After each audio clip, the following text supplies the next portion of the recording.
Welcome back. Well, we got a special edition of David's Discovery for Easter Sunday. We do. So in light of the holiday, I thought it'd be fun for us here on the weekend mornings to just show the process and the science behind egg dyeing by using different acids to help dye eggs instead of those commercialized kits you might get at the stores.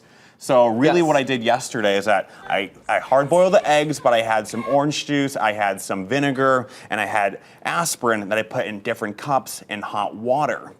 So I only put a tablespoon of about each of the ingredients or the solutions with water into the cups there, and one tablet of aspirin, you can see there. So I set all this up yesterday, and I dropped the eggs in about 8 to 10 drops of food coloring in all of the cups to try to make it even. Yeah. And I continued to just let the eggs sit in there and soak for about 2 hours to see what kind of colors we could get with this experiment. I'm interested to hear how it worked with vinegar, OJ, and aspirin. Why those three? I think it's just to test different acidity levels, and I also had a control with just water and food coloring. So the blue, I used red dye, yellow dye, and then I used blue. The blue didn't show up on any of the eggs, but if we just kind of go down the line here, we can kind of see this is the red egg that we have here. So you see the color is not really showing up on the aspirin.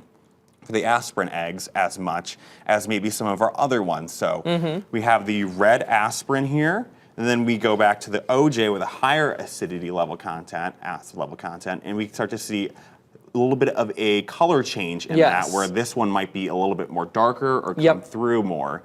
And then we do have, if we go to our vinegar then, we have a darker color. Like purple almost. Almost like it's a that purple. dark. Yeah, between the two here. So it might look a little bit similar on your screen, but here in the studio, we're seeing definitely a difference between those. I can vouch for it. And that, Charles, thank you for vouching for it. I'm witnessing. Witnessing the science. So we can really tell this between the yellows between the OJ and the vinegar though. See how much lighter it is compared to this egg over here. There's a little bit of red there. Maybe I got some dye on it when I was washing the eggs off. Ignore that part. So there's some human error with this in science. But you can still see it's a little more vibrant of a yellow with the vinegar one than the OJ. Right, so because of that higher acid content in them. So the blue ones, I'm not sure why it didn't turn out. I think maybe it's because I didn't add enough food coloring into it. But if we look at our controls here too, we do have some more vibrant colors with this one. I might have added a little bit more food coloring